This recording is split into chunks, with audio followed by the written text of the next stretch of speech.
Ciao a tutti e bentornati sul mio canale. Iniziare a lavorare il legno con attrezzi manuali è indispensabile per capire le caratteristiche di questo splendido materiale. Una volta acquisita una certa dimestichezza con questi attrezzi è inevitabile passare ad attrezzi alimentari, soprattutto quando ci si trova ad affrontare operazioni ripetitive. Proprio in questo caso questi attrezzi permettono di ottenere migliori risultati in un tempo decisamente inferiore. Da considerare inoltre che alcune operazioni risultano anche molto più semplici e ben fatte. Ora vi farò una carrellata, senza entrare troppo nei dettagli, di quali siano gli attrezzi necessari, secondo me, per eseguire tutte le operazioni di base della lavorazione del legno. Oltre a questi ne esistono altri come rusticatrici, bordatrici, chiodatrici e quant'altro si possa trovare in commercio, che a meno che non vi necessitano per eseguire lavori ripetitivi non ritengo a mio avviso indispensabili. Molte delle macchine che vi mostro sono oggetti che implicano un certo investimento. Anche in questo caso valutate bene se sia il caso di acquistare prodotti che abbiano un costo elevato oppure no. Considerate che vi sono macchine economiche oppure anche usate che possono benissimo fare al caso vostro. Per contro, personalmente non scenderei mai troppo di qualità, in quanto alcune macchine non riescono affatto a fare il loro lavoro ed in più possono essere anche un pochino pericolose. In ultimo, inutile nascondervi che l'attrezzatura da me acquistata è il frutto di acquisti fatti in davvero molti anni di passione per questo hobby. Cominciamo subito con una macchina che, se si ha l'esigenza di sezionare pannelli di determinate dimensioni, è indispensabile. La sega circolare, detta anche sega ad affondamento. Taglia indifferentemente sia lungovena che traversovena. A seconda delle dimensioni della lama può tagliare spessori anche considerevoli. Queste seghe sono dotate di regolatore di profondità del taglio ed anche di regolazione dell'inclinazione e consentono lavori anche di una certa precisione. Esistono poi lame di tutti i tipi per affrontare al meglio ogni tipo di essenza. Per eseguire tagli diritti e precisi è necessario utilizzare un riscontro che si può anche autocostruire. Tuttavia, se doveste trovare una macchina in kit in cui sia compresa la guida in metallo, valutate di acquistare quello. Alcuni modelli poi sono predisposti per essere utilizzati capovolti su un tavolino, trasformandosi così in una sega da banco. Credo che il seghetto alternativo sia in assoluto la macchina più versatile. Sicuramente è uno dei primi attrezzi elettrici da acquistare. Con questo attrezzo si possono eseguire sia tagli diritti che curvi, sia traversovena che lungovena. Un seghetto di buona qualità taglia spessori di legno anche di 50 mm senza nessun problema, ovviamente riducendo molto la velocità di taglio. In commercio si trova una gamma di lame molto ampia per soddisfare davvero ogni tipo di esigenza, persino per tagliare laminati plastici o anche lamiere sottili. Generalmente ha la regolazione dell'oscillazione della lama per permettere una maggiore velocità oppure una minore velocità di taglio ma una maggiore accuratezza. Se non possedete una sega nastro, questo strumento può sostituirla almeno in parte e, vista la sua manovrabilità, con la giusta lama spesso può anche sostituire un traforo. Esistono ora modelli a batteria oppure alimentati con il cavo. Chiaramente il modello a batteria, visto che deve avere una adeguata potenza anche per tagliare materiali molto spessi, sono decisamente più costosi. Però tenete presente che anche un attrezzo come questo, pur essendo economiche, dà veramente dei buoni risultati. La fresatrice esegue lavorazioni che, effettuate manualmente, richiedono capacità tecniche ed una manualità davvero elevata. Difficile dire quale sia quella giusta. Tutto dipende da quali lavori dovrete affrontare. Un buon inizio potrebbe essere quello di acquistare un rifilatore come questo. Quindi il mio consiglio è quello di acquistare un rifilatore come questo, ma molto più potente e con gli accessori adatti a trasformare il rifilatore in una fresatrice verticale. Tuttavia un rifilatore, benché di buona qualità, può non essere sufficiente per eseguire le lavorazioni necessarie.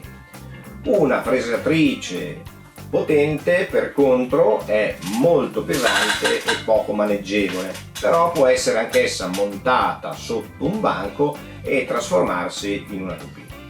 Probabilmente, se dovessi acquistare ora una fresatrice, opterei sicuramente subito per un buon rifilatore, per poi acquistare una fresatrice molto potente.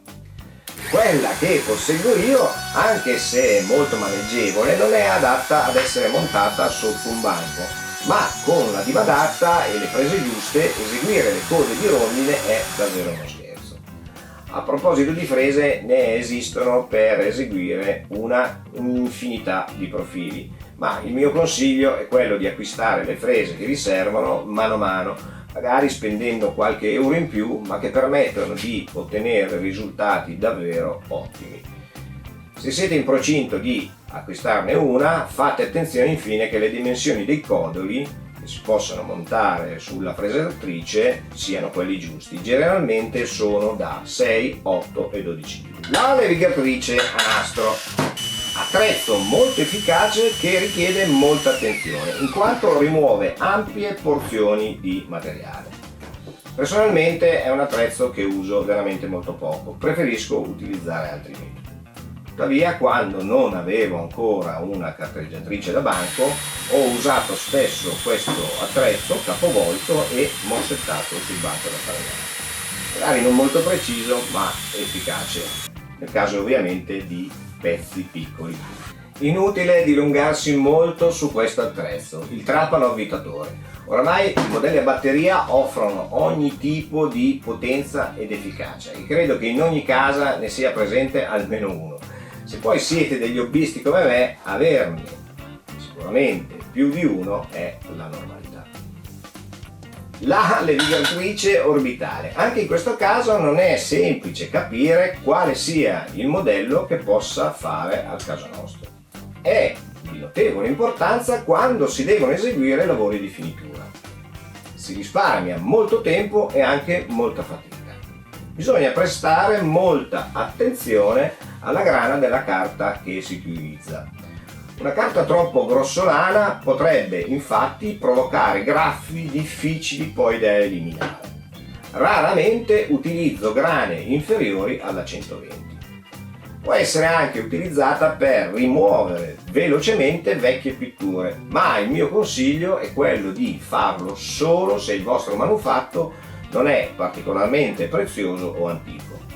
Io prediligo le levigatrici rotoorbitali, ne posseggo una molto potente e una piccolina per le finiture, anche se in effetti ne servirebbe un'altra un po' più grande di questa e sicuramente più maneggevole di questa.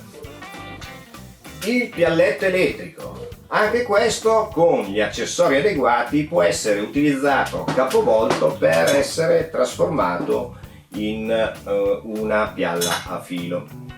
Necessita però in questo caso di un'estrema dose di attenzione e degli accessori giusti. Siccome è dotato della regolazione della profondità di taglio, può essere utilizzato sia per la preparazione delle superfici sia per le rettifiche dei manufatti da modificare.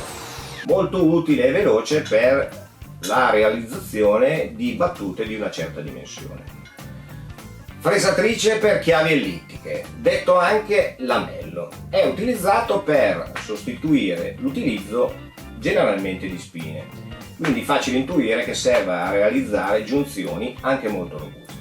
È un attrezzo relativamente recente ed esegue una fresatura adatta ad accogliere delle speciali chiavi ellittiche. Personalmente però ho preferito acquistare una macchina similare ma che al posto delle chiavi utilizza dei tasselli di varie dimensioni. Esegue in sostanza delle vere e proprie mortasi in cui i tasselli in legno svolgono la funzione dei tenori. Di questo tipo di macchina sono davvero entusiasta, la utilizzo davvero molto spesso e le giunzioni alla fine del lavoro sono veramente molto robuste. Non c'è davvero paragone a confronto dell'uso delle spine. Ultimo attrezzo, ma non ultimo come importanza, l'aspiratore di polveri. Se non ne avete ancora uno, acquistatelo il prima possibile. Non evita certo l'utilizzo delle protezioni individuali, ma quando si taglia, si leviga o si fresa, descrivere l'importanza di questo accessorio è facilmente comprensibile. Avvitatore a parte, tutti gli attrezzi che abbiamo descritto hanno la possibilità di essere collegati ad un aspiratore. Non migliora il vostro lavoro, ma sicuramente migliora notevolmente la protezione dagli effetti nocivi delle polveri generate durante le lavorazioni. Ergo indispensabile. Bene, la carrellata di attrezzi che personalmente ritengo formare un corredo necessario per eseguire la maggior parte delle lavorazioni è così terminata. Non esitate a fare domande o commenti che per me sono sempre molto utili. Non esitate nemmeno a iscrivervi al canale e a mettere un like se vi è piaciuto il video. Ora però vi saluto e vi do appuntamento fra circa 2 settimane. Ciao!